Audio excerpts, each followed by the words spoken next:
Hello, everyone. My name is Fernando De La Cruz from Fernando De La Cruz Films, LLC.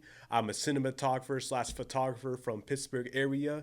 And make sure to be ready for the next episode of Thoughtful Discussion to hear my story, my backstory, and how I started, and what's going on now and what's going on in the future. I can't wait for y'all to hear this. And make sure to follow, like, and subscribe, follow all their accounts, and be ready for a new episode of Thoughtful Discussions.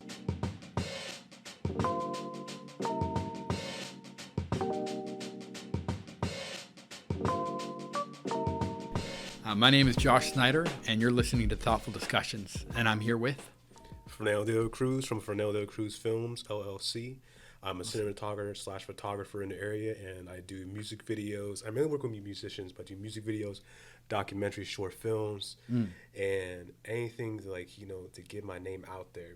And photography, when it comes to photography, I do a lot of behind the scenes photography, portrait photography, and I'm getting into band photography. Now that's where it's at. My main niche is working with musicians, but I'm starting to get more into working with film because I also am a writer. Got you. So I do a lot of things. Like, it's all self-taught, but we can talk about that. I'm interested. Later on. Yeah. Please. Yeah. And to preface this episode, normally I'm bringing in guests that I know very well, and I want my listeners to get to know better. And with this episode, I don't know. We just met. He sent a DM. Fernando's just, hey, I want to be on your podcast. And Corey knew who he was. And Corey's my co-host, but he couldn't be here tonight. And Corey kind of vouched for him, said that, yeah, that's a go for that. And I was excited, actually, turn something that might be seen as a negative into a positive, where because Corey's not here, I can really do some digging, get to know you, and hopefully the listeners can as well. So, and then if you end up with more questions or whatnot, leave them in the comments. We appreciate you listening. So you said I'll tell you more about that in a minute, but go ahead. Let's dive into that. What were you saying? Like that was more in relation to music and. Or like your current thing is more music, and you're trying to get into more cinematography? I've been a cinematographer since 2019. Okay. Like in the beginning, it was like when I got straight out of college, it was I have a graphic design degree from IUP. And what happens when you get out of college? You apply for jobs and you want to get out there. And the thing is, like, when I apply for jobs, it's like, when you're coming from a creative school, you think of like bright colors and you can think I was like even that photo right there, like bright colors, and you can be imaginative. Yeah. The people that I went to, it was like I felt like I was in a block with a little window. Like, what is this? And I was like, I can't see myself Like I always think, if you're going to be here for a long time, imagine yourself 5 years from now. And I was thinking to myself 5 years, and I was like, $15 an hour. It was for like making coupons for like Rite Aid, like those little newspaper coupons. And I was like, I went to college for this. Nah, son. So after that, I went to my day job, my old job that got me through college, called Dunkin'. Okay. We all know everyone runs on Dunkin'. I was thinking to myself, what was it that made me happy? And I was like, I want to learn what it's like to be an entrepreneur. Is it possible to I didn't even know what that term was. Right. So I came up with a podcast back in the day called Be Unique, because it was my way of networking, because I didn't have a car. I love that. Yeah. Yeah, and so I got people that were working for themselves, and it taught me, it was like my own type of schooling on how to work for yourself. There's nothing like it when you, even doing that podcast had an entrepreneurial spirit. So there's you might not have realized that you were doing that, but you were putting a building block there to put yourself in to build on to the next one. Right. While you were doing that. That's great. Right. And so like when I was learning, so these guys are doing it on yourself, like, because I can't stand working for people, but like I always wanted to I always thought for like, I'm not trying to be like big headed, but like I always thought like, I can do it myself, and I'd rather have people work for me. So I was like figuring out like what do I want to do because I can't do I was doing logos and I was freelancing for a good bit. Didn't really go anywhere.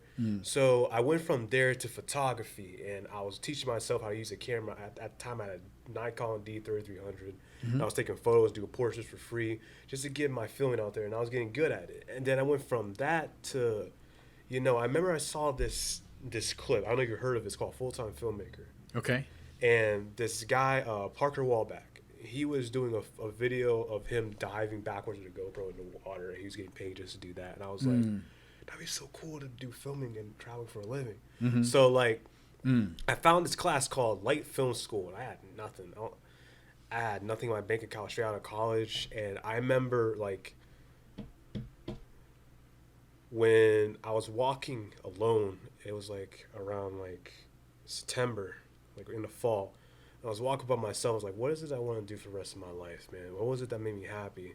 And I remember I had $2 and I went to Scotty G's and I bought myself a hot dog. I was broke. And so I sat down on a bench and I thought, and I remember walking to a neighborhood and I never saw it. It was like a high class neighborhood. I was like, I remember seeing this window and there was these people and it was like a happy family. And I was like, I want that, but what can I do to make that happen? So I looked at my camera. I was like, what if I can learn how to do film? So I found this class called Light Film School.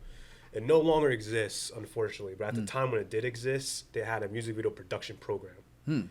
So I was like, oh yeah, like I love music and I love film, so why not? So I found these people at the time. They were called 3 of Infinity, and I was shooting them for free for the class. Offered a free music video. I got a free location. And ironic enough, on the day I was supposed to shoot their music video, I broke my hand. My left hand. And I don't know how that happened. Lord only knows how that happened. But my mom, somehow she had a sprain. And I wrapped it around me. And I was like, I had a gimbal and a Nikon that had no autofocus. Got you. I had to try to do it manually. Yeah. And was it the kit lens and the autofocus broke? Yes. I've done that so many times. Yeah, and so like I shot with that and I made the music video work, and that's all I had. Yeah, it's all I had in my portfolio. So I spread that everywhere on Facebook. And after that, I got found by First Angel Media. I remember I was driving I'll never forget that. I was driving to my friend's house. And I got a message from Virgin Media saying, "Hey, look, we're looking for someone to do a documentary for Saved by the Scene where music saves people's lives." And I was like, "Okay, I like music." I did a documentary, and then all of a sudden, Amanda Baker, she pitched me to that wasn't for social media at the time. She pitched me to Tropodelic, the band, shoot for them, and I was so scared. Like, I didn't know how to charge myself. I said $8 or $4 for 4 hours. So I was like, sure, why not? And so I went there. And 4 hours worth of filming, and then it's going to end up being 16 hours worth of work on the back end. Yeah. On top of that. And so, like, I filmed them, and I did photos for them, and it was raining too. And, like, when I didn't know when to go on stage, and I was so afraid. So I have it on my YouTube video too. You see the lead singer pointing his finger at me because I didn't know when to go on stage my first time. So then when I walked around on the steps and I saw the stage, I saw a wave of people, and I was like, so this is what it's like. Like, I don't want to stop doing this. And that's why I love working with musicians, because musicians, you can be creative and do it. There's always a funny story working with musicians. I have many funny stories, and they're always late. Not all of them, but they allow you to be free. Yeah. It allows you to express and be creative. And I was like, that's what I want. I want to be creative. And musicians, they're just fun to be with. Like, they're chill. They're chill guys. And I still have relationships with them to this day. And from there, I went to making short films and writing films, which I have a few in the work. Okay. And it just started from there, and I haven't stopped ever since. Interesting. Yeah. Man, there's some highlights there that I'd like to kind of glean from, but it's good to get out and do the work. I think that's primary, that a lot of people don't realize. They either find excuses of why not to do it yet, or it's easy to, listen to other people that are telling you not to, or Right. Whatever it might be, that or the perfectionist route where you're like, I'm not perfect yet, so I don't want to do it. You see, that's the problem. People Right. compare themselves with people that are higher than themselves, and that's what makes you fall. Right. They've been in the game for how long? You can't compare yourself to them. Right. And plus, the more you make a fall, the more you learn. You need to make mistakes to learn to get better. It was probably with this podcast, we were talking about this. Like, there's probably millions of podcasts, but there's probably thousands of podcasts that have made it over 100 episodes, and we're coming in on 100 episodes coming up. And just like the vast difference of doing the amount, just the quantity. It was between like 20 and 30 episodes where I finally figured out like the format of how I wanted to structure the podcast, and if I waited before like I really had it together, then I would have never did it. So, but I needed those 20, 30 episodes to figure out what I don't want to do, what I do, what I like about it, what I don't, what I can kind of change around, make better.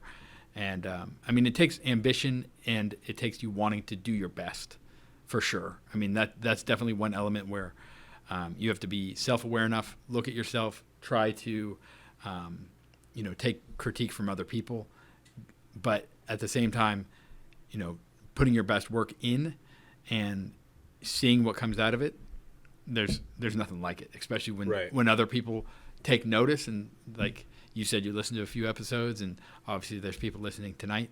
And I mean, it's an amazing, incredible feeling. I remember this was years ago, but the first time someone came into my printing business and said, I heard about you from the podcast, and I wanted to come in and order something. We're still friends today. Yeah. And I actually had him on the podcast years ago, but it's amazing doing the thing. And showing up and showing up consistently. Like that's the only thing that sets apart the people that are doing it and doing it big, and the people that haven't started yet. And it's just that's the craziest thing because you see these like billionaires, but like most of them are just like they're average people. They're not that smart. It's just that they show up and they do something that other people might not be willing to do. And but if it's something you enjoy and you have a passion for it, like you just have to go for that. That's an amazing thing. I'm thrilled to hear that was something that you were willing to do, even with a couple bucks in your pocket. You knew that it was a direction that you needed to take yourself in. And I haven't done that exact graphic design work. I've done graphic design, and there are times where it's like you're just doing what needs to be done, and it might not be pretty or glamorous or whatever. And I have a business where I do printing, and not every job is glamorous, but I try to consider that the printmaking itself is the art, or the graphic design is the art. Not maybe not what is being put on there, but cool. How it all fits together, and is it appealing to people, and then with the printing itself is, there's always this troubleshooting, trial and error, bigger printers, just bigger printer problems, bigger paper jams. Yeah. And so but if you can enjoy the work and you enjoy what that is, for me, seeing, really nice printing is product, and like the way that the ink kisses the paper, and it's there's something to it. So it makes you happy. Yeah, right, and it does. So it's most of the stuff, I don't do much design work anymore. Most of the stuff's ready to print, and then we print it. And now it's a partnership. We kind of changed our formula a little bit. I started with me being, just a solo entrepreneur, and then I ended up having people on my team here and there, and then it grew and grew and grew. And at points, it was almost like this monster that I had to keep feeding. And usually it is. Yeah, and it was overwhelming to a point, and could be troublesome and stressful. Of course. But the growth was a necessary point, because like I've said before, like every block builds onto the next one, and I would rather make those mistakes then than later where I have more to lose. And it makes it's good to look back on and figure out like what I did right, what I did wrong, and that self-awareness for sure. So now it's just my partner and I, my fiance Brittany, and Congrats. thank you. Yeah. And she does about 95% of all the production, and I do. I feel you, man, because my girl, like, I call her my wife at this point. Like, nice. With Olivia, if you're watching this, hello, I love you. She helps me a lot in the back end, like, right. Because you can't do it yourself. So she helps me a lot with online marketing, and she's my main push, man. Yeah. Like, she really pushes me. Like, there was an incident where I used to be with a production called 3BD Productions, and I left them because that's a long story, but I left them because I got tired of the corruption. And she allowed me to see a lot of things that sometimes it takes someone on the outside looking in to see what's going on. Right. And she helped me see that I was in the matrix, and so that I can do this on my own. And it's because of that, like now, like literally like last week I was in Anaheim, New York, and then this Friday I'm going to New York again to shoot for Oprah Brianna Blankenship, who's opening for Dylan Lynch and David Scott. Okay. Those are big time country singers. Yeah. I hope I got their names right because I get them flip flopped all the time. Got you.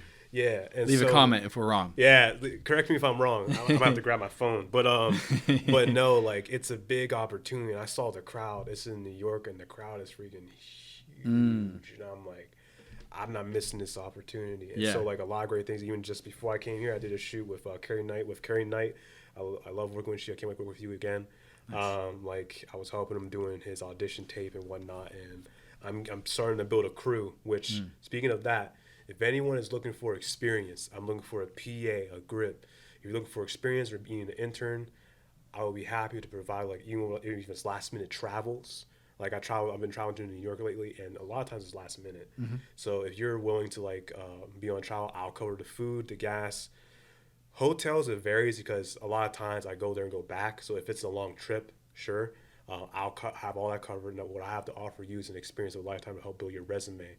So if anyone's looking to build a resume and want to work outside of Pittsburgh, because at the end of the day, you can't just stay in one location. Yeah. You have to get your name out there and spread. 100%. So that's what I've been doing. Hold on real quick. Those people, where can they reach you? Yes, real quick. You can reach me on, which I wish I could get my pop going. You can reach me on Facebook under Fernando De La Cruz Films on everything else. Facebook, Instagram. You can contact me on my website, my TikToks.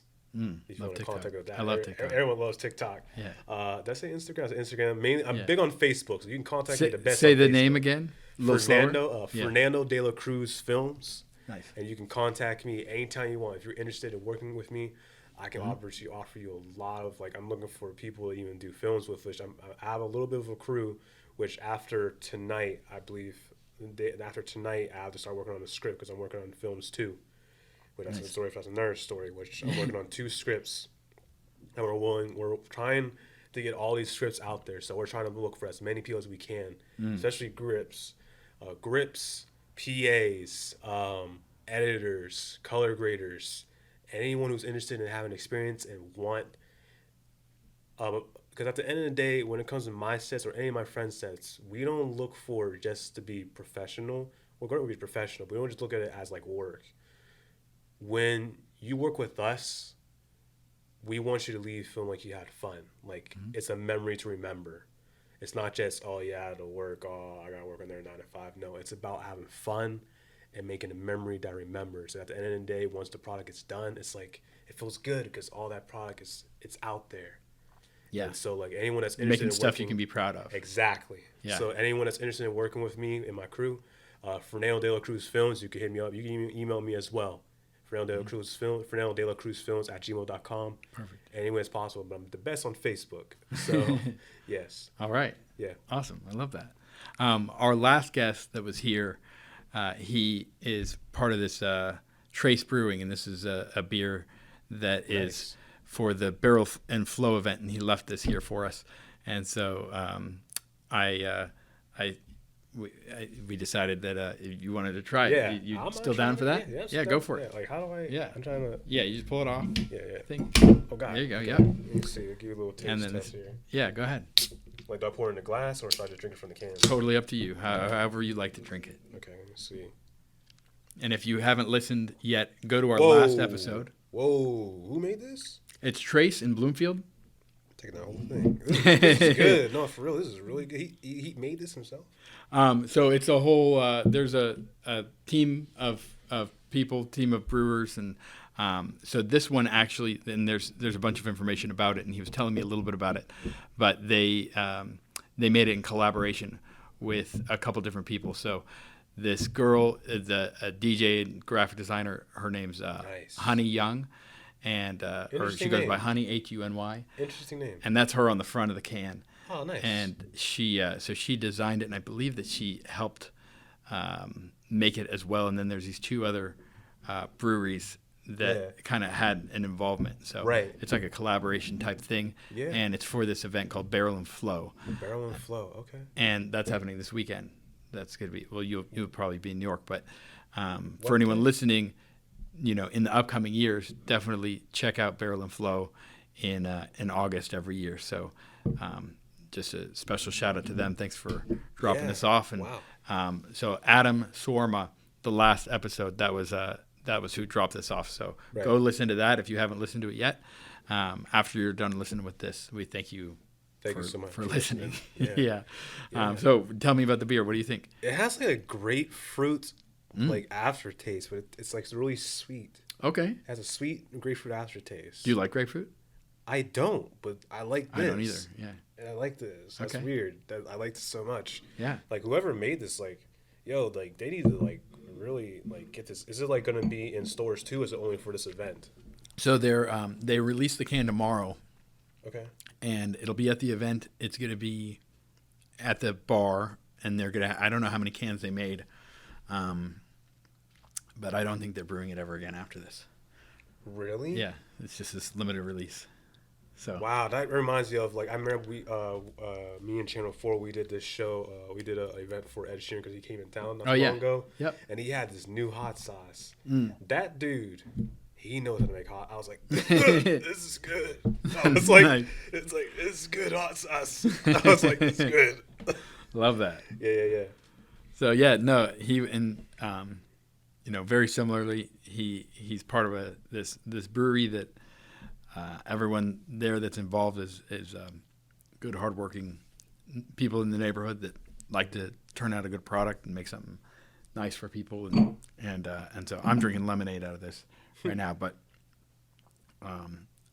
it was nice of him to come by and drop that off, and I'm glad that you like it. Yeah, it's So- delicious. Yeah, I'm gonna take this home with me. I'm sure if you're listening, and so people could be listening from, right when this posts, or they might be listening years later. And either way, go check out Trace Brewery in Bloomfield if you're in Pittsburgh, or support a local brewery. Yeah, check them out. This is good stuff. right Yeah, here. yeah. Absolutely, drink responsibly. Of course, yes.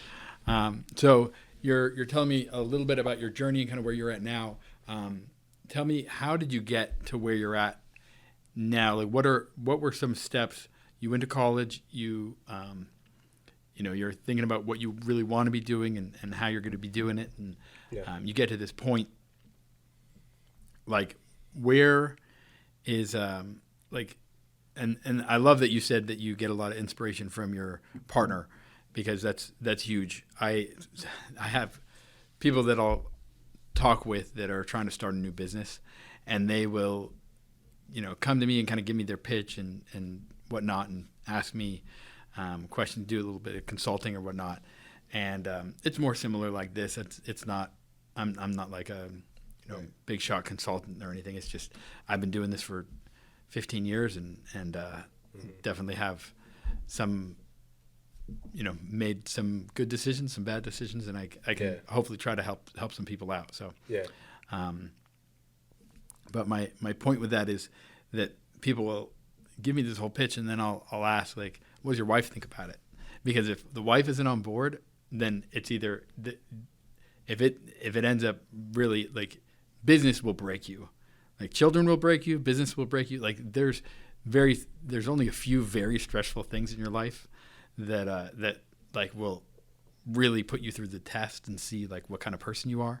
Mm-hmm. And if you have to pick over the business over your partner, you're gonna most often pick your partner. And yes.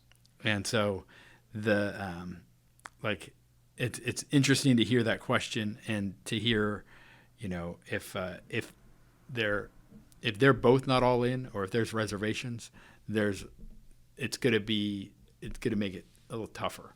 Well, have you noticed that it's always the wife? Like, for example, a story about what's his name? Stephen King. Mm-hmm.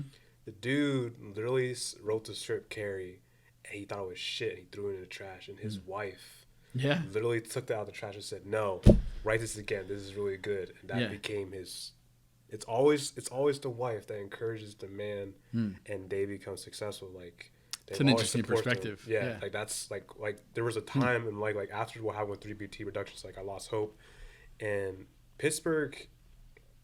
It's a very interesting place, but like that's why I go outside of Pittsburgh, because it's a good place to start to make films, but it's not a good place to become a filmmaker, because the budget here is cheaper, but sometimes people you work with, what I learned on the way, you got to be careful on who you trust. And I learned that the hard way. Yeah, because they can backstab you, or they look at you as an opportunity, or look at you as a tool. Same. And I got tired of viewing you that as a tool, and I wanted to use that as a person. So I started all over, and I found new people who genuinely want to help and genuinely want to follow me on this journey and go with me on this journey. And so, like, my girlfriend, like, she was like, "I'll be damned if I let you. Now, if you want to do it yourself, that's one thing. But I'll be damned if I see you and watch you let this go because of all these people. Right. You do this because this makes you happy." And she was right. And like I kept going. I stopped for a minute, and then I kept going, and I almost didn't go to the shoot in Edenville, New York. And she pushed me, and I did. She was right. I was happy. Yeah. And I got to see the Edenville Horror House too. So I got to see that too. That was my dream, to see that house at 12th and 5th grade, and I got to make that happen. It was a really good experience, and I can't say who it was, but but actually through that connection, now I'm shooting their show coming up, I think next week. So I was saying, like, a lot of these things are happening now that I'm actually like going on my own and starting all over again. Because sometimes you're on top, but then sometimes something happens and you go back down. You have to build yourself back up. And I'm kind of glad I found out who my real friends are and who my friends aren't. So help me realize to cut them all out. Yeah. And now I'm building back up from scratch, and it's starting to be a good start. Yeah. You know? I think moving a little slower, that's definitely something I've learned. And having tough conversations with people early on. And if that's something that's too uncomfortable, or they're not able to process, or you know, you just keep people not like in like a conniving way where you're like trying to like put them through something, but in a way where like you say what it is you need, and how you'll work together, and then you perform. Basically, you both do your thing, whatever that is. And if you just have to be very honest with yourself, if you provided all the things that you said you were going to, and if they also did, and then if that feeling's mutual both directions, if both people feel like each other owned up to what they said they were going to do. And I think that when I've had struggles in the past, a lot of that had to do with not being honest with myself, or not seeing something that was like an expectation of mine, but just kind of letting it go because something else was good enough. Like there was a read, like, oh well, yeah, but they do this right, so I like that part of it, or like, I mean, whatever it is, there's always a reason to not bring it up, or to not, you know, and everything's going to have pros and cons, and people, you got to take some good with the bad. But are they really progressing and helping your goals, or are they not going to, you know, and some people end up, you know, really clashing heads when things kind of taper off, and some people are still great friends. years later. So it's very interesting to see. I appreciate that so much. What you're saying, that's a really great point, and not something I bring up on here very often, but it's worthwhile point to be made, because if people are going through something where they're, Right. they have a potential, it's important to you. Like, I have been taken advantage of business wise. Yeah. And I don't want to be callous and not allow other people in to some degree, because I have to, kind of meet people where they're at and still hope for the best, even though I don't want to just be like, well, I'm never going to trust anyone again just because a couple people were untrustworthy. Right. Yeah. But at the same time, you learn to kind of hold your cards a little closer and Mm-hmm. Get a better understanding of people and their character, and maybe ask different questions about why they want to be part of your team or why they want to work with you on different things. And I think that's really important. So I like that. Right. Yeah. And then one important thing that I think you brought up about Pittsburgh that I like to share with a lot of people, because I was born and raised out in Orange County, California, Okay. which is very expensive place to live. It's very Yeah. materialistic, Mm-hmm. and it makes the people very big-headed, and they don't care about. It makes everyone very selfish. Yeah. Because you can cut someone off and it doesn't matter, because there's so many people, you'll never see them again. There's like 17 million people there. So like between LA and Orange County, it's just so massive that nothing matters. And there's always something crazy happening. There's always a high-speed chase. There's always, and at the same time, there's celebrities, and there's, $1 million thing. Like, just the process of it all is just it can be overwhelming. But going from that to Pittsburgh, where I have family here, I have my reasons for moving out here.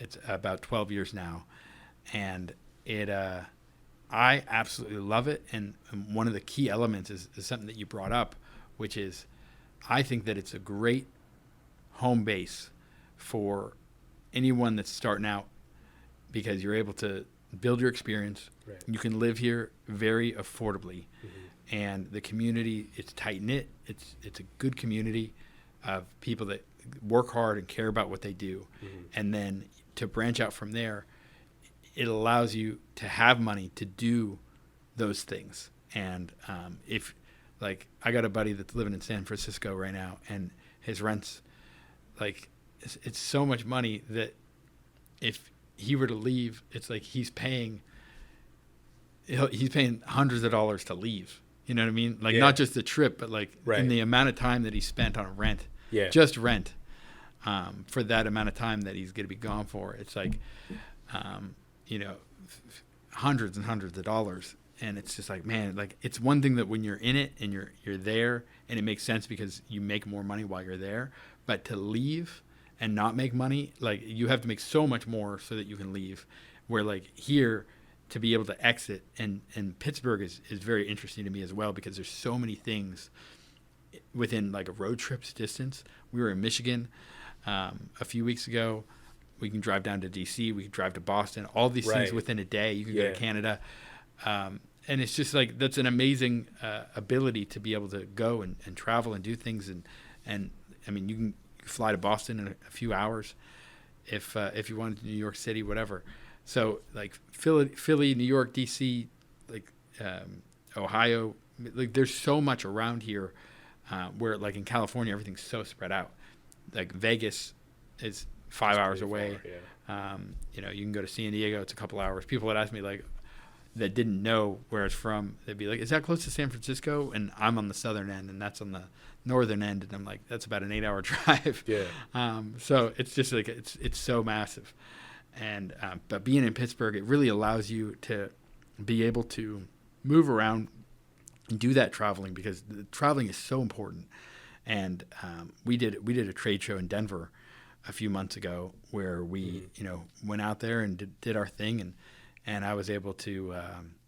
It wasn't ridiculous. It wasn't unaffordable, even with having a business to pay for and a home to pay for and all these things, Yeah. it was still worthwhile to be gone for 4 or 5 days and do something like that. So it's very interesting to me just to see people's like viewpoints, and like when people get it and they're like, oh yeah, live somewhere where it's cheaper to live, and then you can I mean, I love traveling. We try to travel a few times a year, and like it's if your expenses, if your overhead's low, then it's not hard to meet it, and then it's not hard to go a little bit above that, and then kind of excel.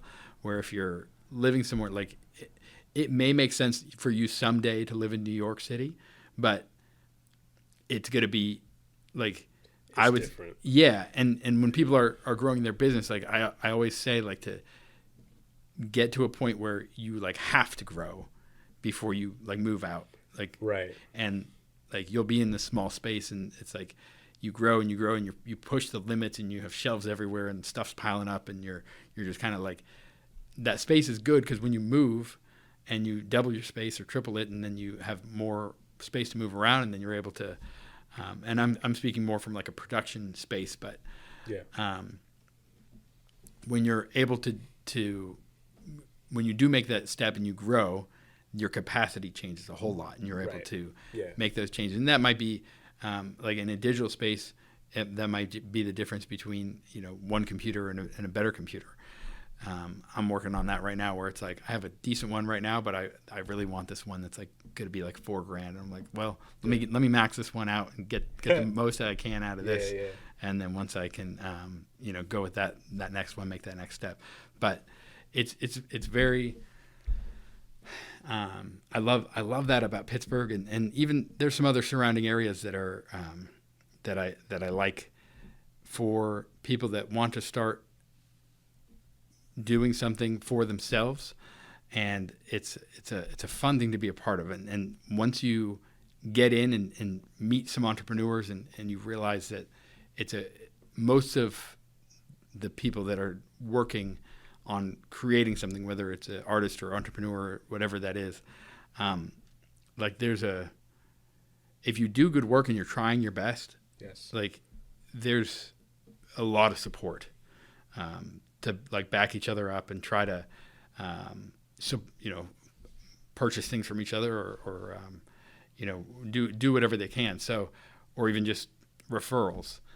We get a ton of business off of referrals, and sometimes it's from people that have never even printed with us. So it's if someone knows you're out there and you're doing it and you're showing up and you're doing your best, it can be a really great spot. Go ahead. Yeah, the thing is about Pittsburgh, like I like Pittsburgh, and you're right, it's a good place to start and to grow. It's just that I noticed that a lot of people in Pittsburgh, you have to be careful who you go with, because a lot of people, it's more like you meet a lot of opportunists, but they hide it. Yeah. You know what I mean? Right. So there, I have something to say about that too. So there are going to be people that try to suck the creativity out of truly creative people. If you're someone that can make an original art, or you have an art form where you're some sort of creative, there's going to be people chomping at the bit to try to kind of take that from you. But the thing that you have to understand is that those people will never be as creative as you. All they can do is try to copy what they see, and they will never be able to create. And so that's something that gives me comfort in, like, all right, well, I'll take that L, whatever. But that's as far as they're going to get. They're only going to go as far as you show them. So it's and it doesn't pay off on their end. It's never going to be something that is it doesn't cultivate ongoing long-term relationships. They're going to end up not working out and changing into something else. And right now, like you might look at it and think to yourself, like, it really sucks that they're in, doing well off and not doing anything. And, you might be the creative person that they're taking from. But the thing that you have is that you have it. Like, you have the thing that they're trying to muster up. And once they realize they don't have it, they're going to have to move on. And once they extract from everyone that they possibly can, and there's nothing more they can do, and it's not, then they're going to have to move on to something else. So it's, I take a lot of comfort in knowing that just, I try to just say to myself a lot to keep my head down, do the work. I got work coming out of my ears. Let's focus on that. And it could be easy to focus on, did we win number one? Did we, do we have all 5-star reviews? Is this person complaining or whatever? And it is important. We want all those things to line up and business to be good. But at the same time, if it's like, if that's taking over our headspace and we're not able to function and operate with the day-to-day that we need to be doing, then we're letting that get us down. You know what I mean? So there's no reason to let that take much time other than just the self-awareness, understanding, and trying to learn from those things. Right. That's where I'll give that a little bit of time. Right. But allowing it to take my peace, I'm not giving it a second. Yeah, exactly. Because there's more things to worry about than just like what people are saying about you. Because I've had numerous people make up lies about me. And it's like, at the end of the day, you know who you are. It's going to hurt, of course. Yeah. You're human. Right. But it's like, don't let that get to you because you know who you are and you know your potential. Yeah, same here. And I think that when you zoom out there, you realize that like those people do that a lot. And they don't, like, people that are the ones that are actually going to be your customers are going to be the people that are, and that might be a good thing because it weeds out people that would give into that kind of nonsense. But people that can see through it and be like, I don't know about that. Or they see the character of that person that is, doing that. And they're like, yeah, we're good. Your opinion isn't really all that valuable with that. So I think that there's just, you'll shine through if you continue to do your best work and put your best foot forward and try your best. And it's not easy. I'm not saying I'm great at it every day. But I'm conscious of it, and I'm encouraging you and the people listening to definitely do that. Right. Yeah. Yeah. Because for me, it's like a lot of times like people are silenced and they feel like they can't speak the truth. But if you have something to say, especially in today's selective cancel culture now, like it's like you gotta be careful what you say. You can't show certain things. Right. And to me, it's like it's taking away creativity because at the end of the day, it's not meant to offend someone. It's all about the story. And so like people have to think about certain things. Or now it's to the point whereas like you have to be careful like saying yes ma'am, yes sir. It's like it's a new world compared to where we came from. It's like everyone's so sensitive, or even online, like everyone loves to troll. Everyone does this whole you say one thing wrong, so then they do this new thing called screenshots, and they expose what you said, and they twist it, and they turn it into something that's not true. Right. It's like a new, I guess you can call it this Gen Z generation now. It's like a new thing, which I just don't understand, because back in my time, we just talked it out as adults. Now it's just like you just troll and do lies on the internet. Well, I think that expires as well. I mean, that's kind of like the same thing here. So, like that, I agree with you, and there are definitely trolls, and I came in contact with one. I don't get a lot because like the printing business, it's not like it's we have fans and followers, and we do pretty well on social media, better than a print shop should do, and we were promoting something, so we were kind of exposing ourselves to people that wouldn't be normally like in our following, and someone said like, I hate the hipster beards. I can't wait till those go away, something like that. And I just commented back, my eyes are up here. And just like, what are you going to do about it other than just make fun of, like, why does this guy care if I have a beard? Like, how is that relevant to the conversation we were we were trying to promote something? But there's always going to be people that, you know, they're how sorry for them that what's their life. They might not like my beard, but I'm on camera trying to promote something that I'm doing. Like, I'm doing it. I'm doing a thing that's worthy of, you know, running ads for, and you know, hiring someone to be behind the camera and scheduling time in to do this thing, and they're spending their time behind a keyboard making fun of other people. Like, Right. you have to meet that with you know, either just understanding that they must be in a tough spot.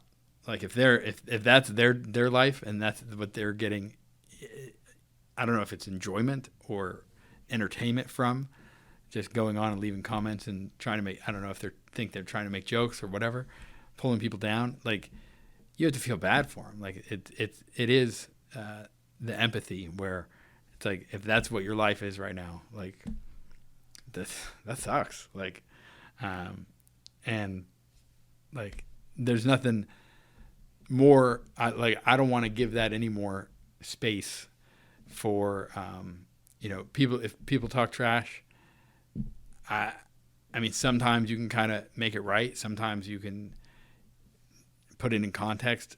Sometimes it's better just to kind of leave it alone. Right. But each situation is different. Mm-hmm. But overall, I think things will.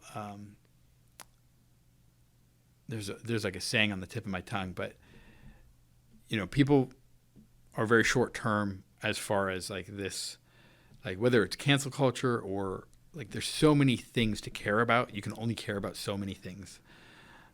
So there's this culture where like everyone is rallying for something one day, and then the next day they don't even remember what it was. Right. And then once you do that for so long, like there's no, like it all just kind of blends together, and you can only care so much. Mm-hmm. So people then, I mean, if they care so much, then sometimes they'll pick one thing that they care about, and they'll just run with that head on for a long time. But we need people for each thing, and there's things that I care about. Everyone cares about something, but when you do it in a toxic way where you're trying to drag people down, you're trying to like make someone else losing your win, then that definitely becomes a spot where you're like, I don't know, help me out with it. You know what I'm trying to say. Yeah, it's like sometimes you just gotta let things go. Yeah. You know what I mean? Right. Like, there's things you just gotta pick and choose your battles. But if it's like, I just believe that if it's like not true, that's when you have your rights to, like, it's just to a degree, because it can explode as something even more. Right. You know what I mean? Right. So I just learned to me, it's like for example, I like this thing on YouTube. If someone's acting up on YouTube just takes it off. I wish every platform was like that. Like, if it's anything negative, they just automatically just wipe it out. Interesting. Yeah. So, like, including comments? Yeah. Yeah. So I had some bad comments on my YouTube channel, and it's on my comments, and then YouTube just takes it off and put in my notifications, and it shows in the back end that someone was doing like a rude comment. Now they monitor everything, and anything that's negative is. That's a very interesting perspective, because it's taking away a lot of that fuel that like Facebook uses, where like negativity really like sparks things, and then you end up with, you know, hundreds of comments.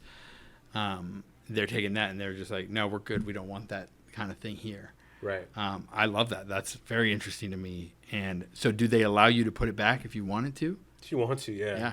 Okay. You want to, but most likely. But you don't need to. You don't need to filter that yourself and like go through and delete all the comments. Like, no. it does it for you if it thinks it's negative. Yeah. Interesting. Like, automatically, I learned that they started doing it like 2 years ago, I think. It's like, I noticed like this one dude was saying I just wasted 6 minutes of my time. And I read that in the notifications, but I noticed it wasn't underneath my video. Or someone was saying like something else negative, it just went boop right into my notifications, but it wasn't in the video. And I was like, I like that. Yeah. It makes things a lot more freaking easier. Huh. It's like, I don't need to see that. Yeah. Yeah, I mean, that kind of filter is, I think it's helpful. I like that a lot because that you don't realize as a creative person how much it can kind of take away from what you're trying to do, what your goals are. Yeah. And it can be so hard to be creative and to get into a process and do your thing. And then if you're going to do it as a business, to be able to replicate it and continue to do it and have a good career and have a good product that you're continually putting out, you have to take time. You have to take time to yourself. There's so much involved. And to do that as an artist and then also be getting all that negativity is definitely not easy. So I commend YouTube for that. That's a really great thing. I like that. I like that a lot. Yeah, I love it a lot too. So tell me what some of your goals might be in the future. So my goals in the future is to build a brand new crew, and I want to be able to be more established to do my first feature film. Right now, I'm starting to get back and doing short films to build into featurettes, and then build to a feature instead of just diving into a feature. Like I want to build myself up there. Got you. You know, like a lot of times people think it's okay to just dive in. It's better to build yourself up to that instead of just diving in. Gotcha. I want to be able to build a name out there and to be able to build a name for myself to the point that like I can leave a legacy. And one day I also want to, like in the future, what I always wanted to do is I want to be able to do a TED Talk. Because I remember when I was in IEP, it was 2015, and there was this guy. He was a director for Boys in the Hood, I believe it was, and he came to the seminar, and he like did a long talk. He's like he told his story, and he was like it was real quick, and he was like, all right, I told my story, but what can I do to help you students to become successful? What advice can I give to you? You know what I mean? And I was like, when I grow up, I want to be able to do a TED Talk to be able to talk to the youth, because I have a thing about wanting to help the kids, because I didn't have a father in my life. I had a mom. I never had a father in my life, so I have a thing about helping people that are younger than me. Yeah. So I look at them as like my brother and sister, because I want to be able to help them out and for them to be better than me. You know, and it's all about giving back, and that's what I believe in. Like I want to be able to build a program where like, that's why I was talking about that right now. Like I want to be able to build a program where I can gain experience for them, and so they can be, because some people, they can't afford it and they're afraid to take that step. But I can give that, I can give them the experience and see what, if they really like it and if it makes them happy, then they can pursue it. You know what I mean? Absolutely. And so I didn't have that. And so I want to be able to give that back. You know what I'm saying? So I want to be able to get that back. And that's one of my main big goals in the future, to be able to build a name so that way I can give back and help people have what I didn't have growing up. Because I grew up, I grew up starting out with a stroller, helping my parents eat, because we grew up poor and we didn't have a car at the time. And there was times where I would walk all the way to shop and save just to bring food for my family, my mom and my little brother, so that they would get to eat. And then I remember walking across this bridge in Latrobe, and I was like, you know, I wish one day I'll have my car. Like one day I want to be like these people that have their cars and drive. And then I was finally able to make that happen by myself. I didn't have mommy or daddy buying my first car, or mommy or daddy getting me through college, or mommy or daddy to buy my LLC. I made this all happen on my own, and I'm trying to tell people, and this is another point too. A lot of people think that if you live at home with your parents, you're a nobody. There's a lot of successful entrepreneurs that I know that are very successful, but they stay with their parents because it helps them save and to invest in themselves. Absolutely. And so there's nothing wrong. Obviously, if you're like in your 40s or 50s, like, okay.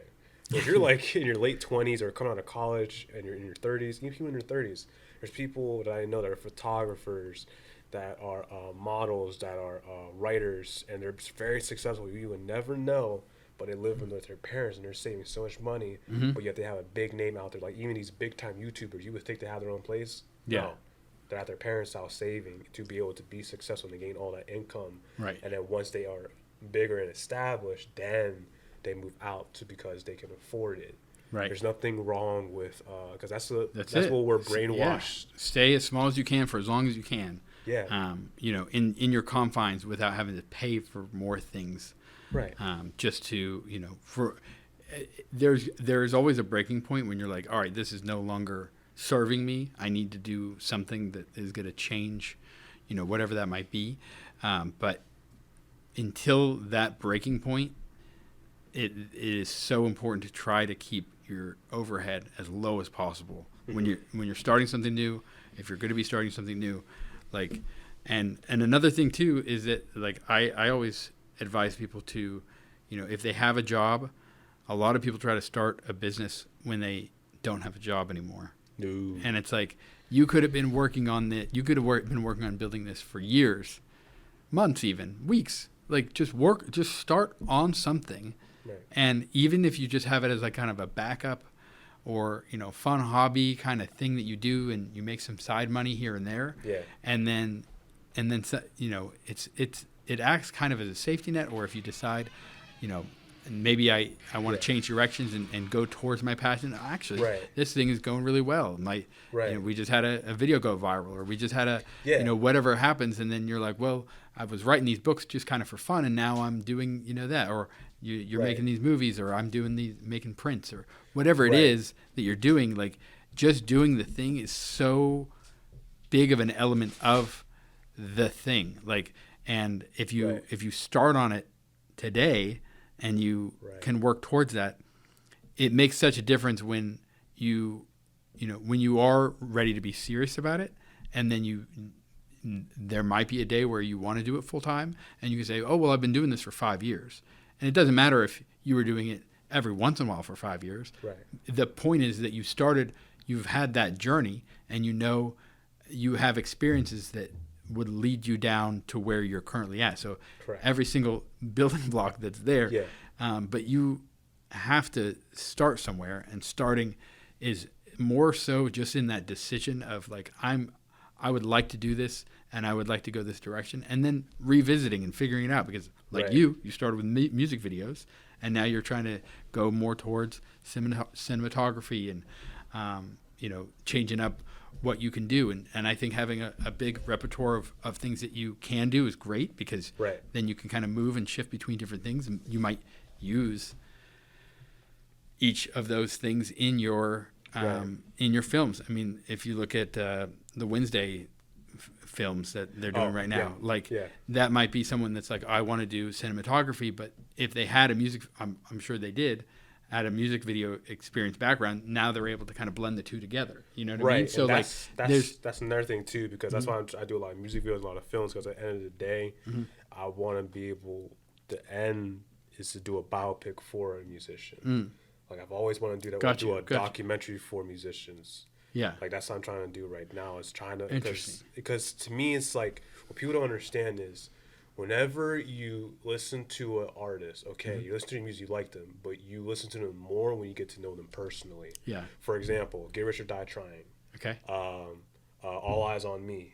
Yeah. Bohemian Rhapsody. You see their backstory, and what happens, you want to watch and listen to their music more because you get to know them as a person. Right. And I keep telling musicians that, you ever thought about doing a documentary about your life? Explain, like, not just, oh yeah, I play the guitar, I make music. Okay, cool, you're talented. But if you let people know you as a person more than just a musician, it's like, you're just like me. Right. And it makes people want to invest in you. Yes. Yes. Yeah, humanize them. Yeah, for those that are listening, this is Corey. I'm coming in late. Come sit in the middle. Yeah, but that's absolutely, move your phone over real quick. Yeah, I got you. So, but, let me see if we can still get this. Yeah. Pop it right there.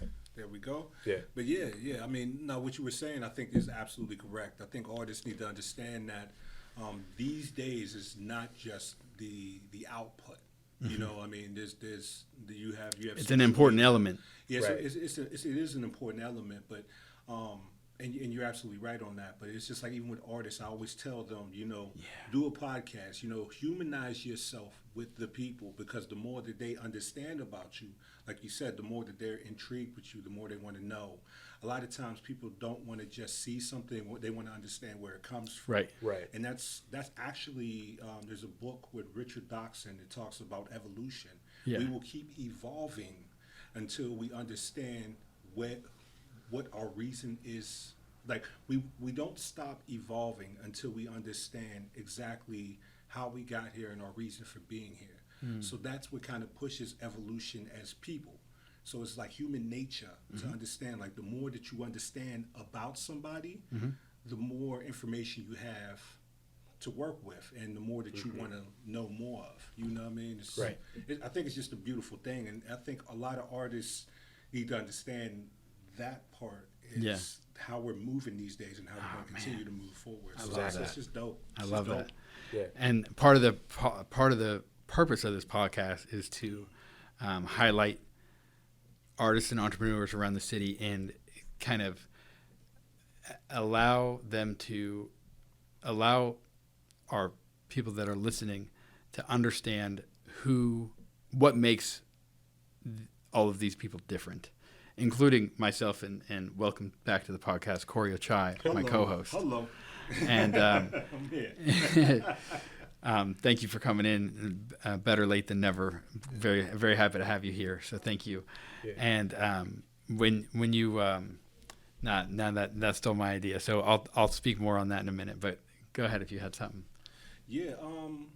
Nah, man. I think. Okay.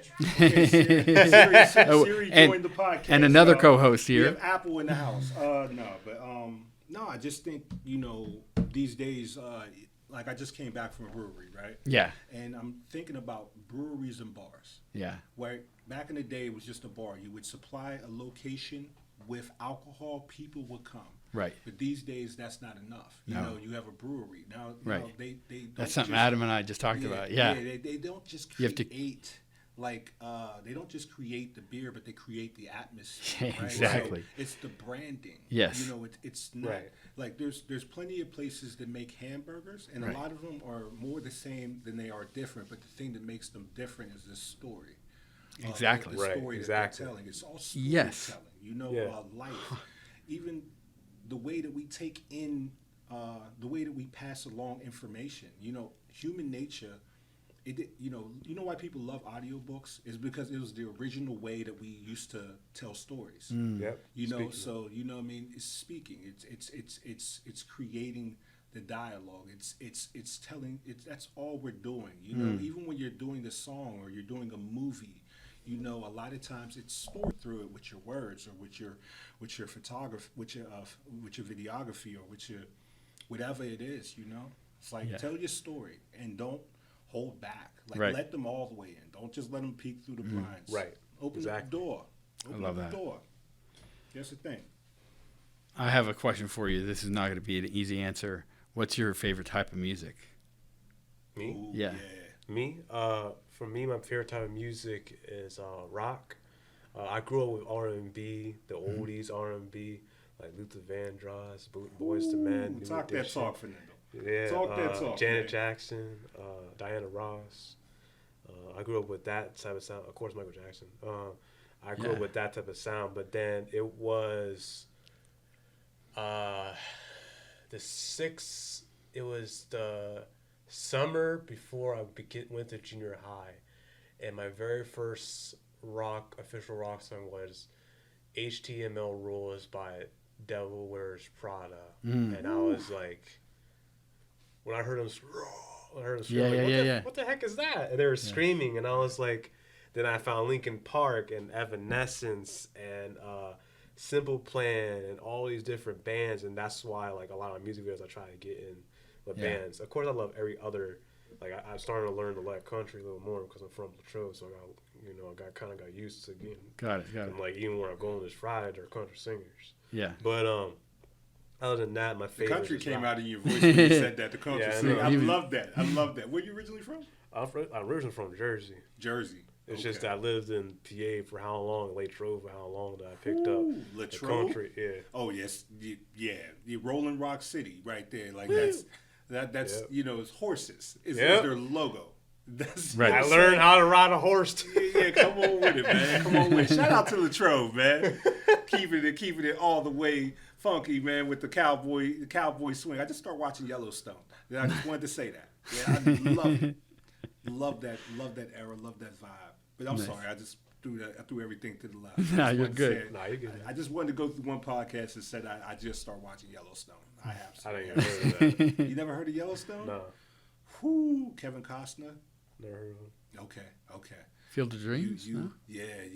He's. Oh, you got to watch this. It's You know almost, Kevin Costner. You know Tom. Yellowstone. You'll know him if you see him. It's one of those guys. It's Okay. like one of them old school guys. Like, oh, I know his Waterworld, face. right? I may not know his. Was that Kevin Costner? I'm not too sure. Okay. But I'm not really a big fan of him either. Yeah. But I know him from certain Okay, things, yeah. like my childhood. It's Right. one of those things. No, major actor. Yeah, major actor.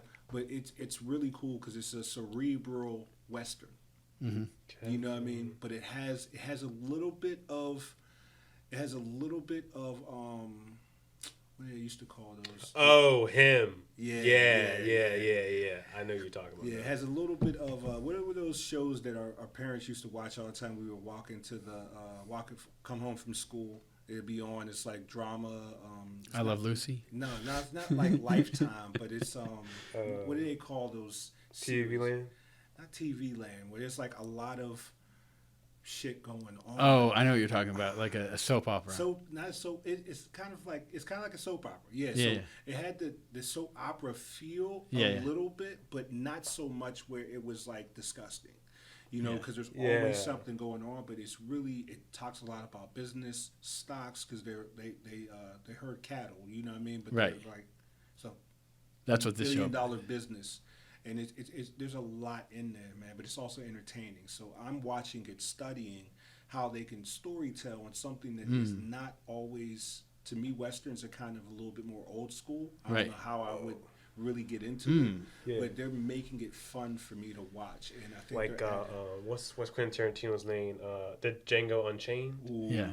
that was good. That was crazy. I love that. was That's good. he's one of my favorites, man. Yeah. 'Cause Jamie because- Foxx? Well, I think Quentin Tarantino. When I talk about like filmography, like when I'm just talking about like directors, Yeah. because of the dialogue. Yeah. You know, his dialogue is by far like the best in the industry. Yeah. Like you'll watch one of his movies and you don't know why you continue watching it, and a lot of times because they keep talking, and always I love it because sometimes you only want to watch it once. It's so deep and it's so the context Right. of everything that's going on. He's so detailed. Not the greatest individual, but a very great like storyteller and somebody I respect highly. Who's your favorite director? For me, it would be Martin Scorsese, Oh my goodness. Quentin Tarantino, Kevin Smith, Jordan Peele, Yes. and Christopher Nolan. I still haven't seen Oppenheimer. I haven't either. I want to see I it wanna as see well. it. I want to see it, and they did it in IMAX too. So it's IMAX, and there's no like CGI. yeah. He would Which say is that he wanted to be as crazy. real as possible. Isn't that crazy? Yeah. Though? Like, I mean, how? Like that, Yeah. and that's what I mean. Because now I want to know. I'm going to actually research, watch how they actually created the film, and Right. this is the things we're talking about, guys. You know, it's not just the outcome of your creativity. It's also how you got to it. Right. It's also interesting, and it Right. makes me want to watch it more because I've been watching like little tidbits of how they put the movie together. Yeah. Which is exciting me to see the movie. Right. You know what I mean? So Right. it's like that's what he was talking about. How it's important to really get your story out there as well as the residual of that is the art or the creative output. Yeah. Yeah. Yeah, man. So, Yeah. but out of all of those directors, who do you think had the biggest impact on the way that you direct and how you create?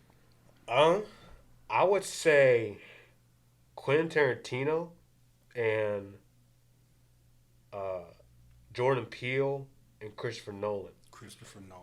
The reason why I say Quentin Tarantino is because I write books too. I write little stories too. That's why I have The Decades of Umbra.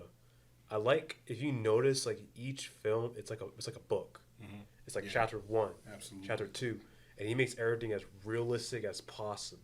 Yeah. You know, it's kind of crazy. Yeah, I Like, mean, it's even realistic. from the magazines that are on the counter. You Yeah. know, did you hear about those stories? What do you mean?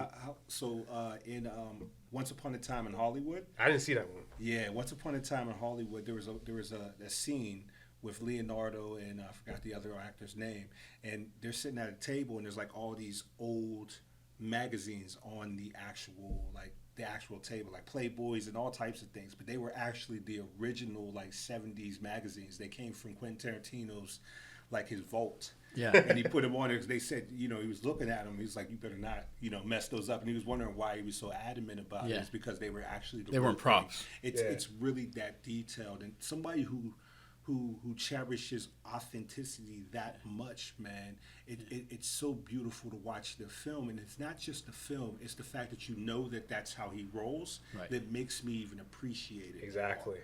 It is so amazing. And I love the fact that sometimes, his acts are different. Like, he doesn't do act 1, act 2, act 3. He might start with act 3. And then he goes to the middle, and then he goes to the end, and then he goes to the beginning. How he did, what was that one? Dogs, Blue. Pulp Fiction. Pulp Fiction, yes. Pulp Fiction. Yeah. And he changed the game with that. Like, when Quentin Tarantino hit the scene with Pulp Fiction, one thing, it brought what's his name? John Travolta back to life. Bruce Willis was, he changed the game, the way that was structured in storytelling in a whole. And now next you start seeing everybody do it. Like, they'll start with the end and then go to the beginning, or maybe go to the middle. Then they'll show you what happened in the beginning, and you're actually just waiting the whole movie to see what happened in the beginning to get them there. Sixth Sense. Ways to lock you in. It's so mind-blowing. It helped me respect one character that he did, like Leonardo DiCaprio. Mm-hmm. Like, when he was in the Django, I don't know if you remember that glass scene. Oh yeah, that glass scene. It was real. Like, that wasn't supposed to happen. That was that was an accident. But he kept going, and he put the blood. You can see the one actor, like, he rubbed in her face. Like, that's right. He rubbed the blood on. In her face. Like, that wasn't supposed to happen, but he kept rolling with it. And I was like, Leonardo DiCaprio, or for example, I forget what the film was called. He did with Johnny Depp. He, like, literally puts himself in, I guess you call it method acting. He put himself in a situation where he was around an autistic kid, so that way. Was Eaton Gilbert great? I think so. It had Johnny Depp as a big brother. Yeah. It was Eaton Gilbert great? That was one of my favorite movies. That's when I got introduced to Leonardo. Yeah, or Basketball Diaries. Oh, I didn't see that. That was good. Basketball Diaries is good. Yeah. Or Leonardo DiCaprio, I respect him because he really puts himself in that situation. And what's that? Who made Over the Cuckoo's Nest? Find Over the Cuckoo's Nest. Oh, that. I keep forgetting who made that. That's a classic. Yeah, people are going to kill us in the comment section for that. No, one. Leave a comment. Yeah, leave a comment. Yeah. That's a real one. See, if my girl was here, that's the thing. My girl, she knows everything about film. She can go in detail. Yeah, that's why I love her so much, because she got me more into directing, studying details, camera angles. Like, I thought I knew everything. She's like, well, did you know? Like, she literally went on about that film for literally like an hour and telling me the details behind everything. Like, did you know that actually Martin Scorsese actually co-wrote it, and he actually told them to be in the mental institute, and a lot of them didn't want to because except for Jack Nicholson, because he's crazy. But everyone else, they had to be around someone in the craziest psych ward, and that's why it looked more realistic, because they were mimicking people that they actually interacted with in that psych ward, and that's why that film was so phenomenal. And I was like, I love you. Yeah, man. It's like, she went deep. That's when I knew. Yeah. That's when I knew she was the one. Yeah. That was it. Hey, yeah, man. But I knew you guys were at the end of it. I'm so happy I was even just able to be on a piece of this, man. So it's just like, I respect what you do.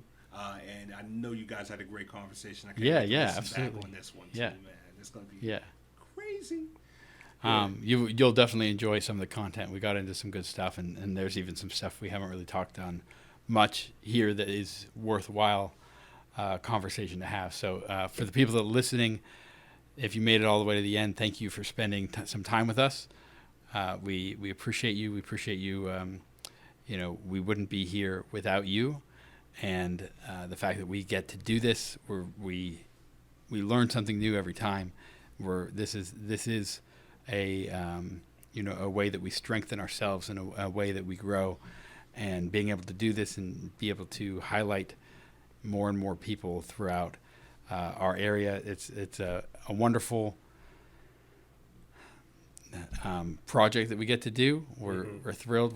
We're like I said, we're coming up on 100 episodes, so definitely check out some of the last ones and subscribe so you can come back and and keep watching more.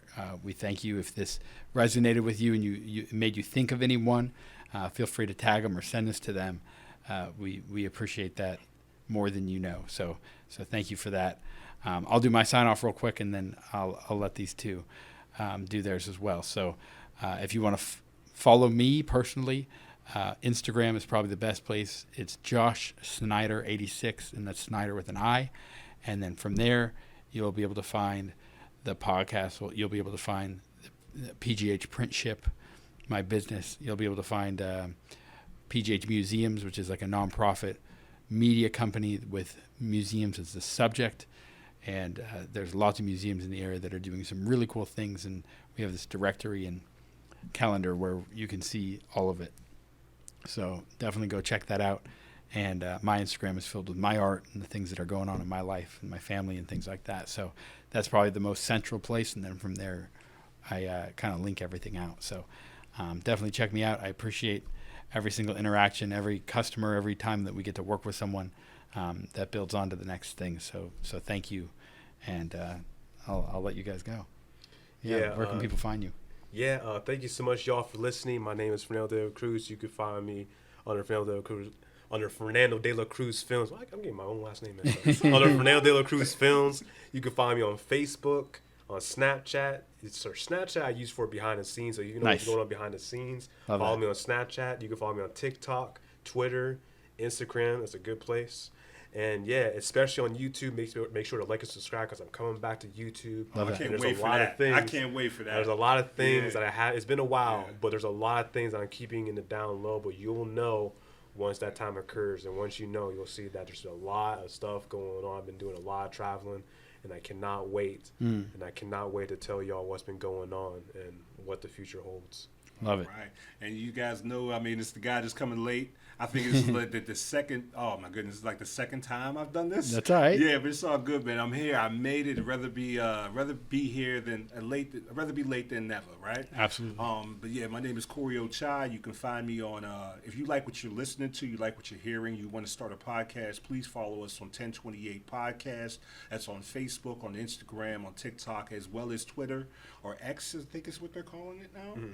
Yeah, I think it's a thing, man. X? Oh, we're Twitter. We're gonna be dating ourselves when people listen to this later on. Yeah, there's gonna be little like this had to be from the 50s.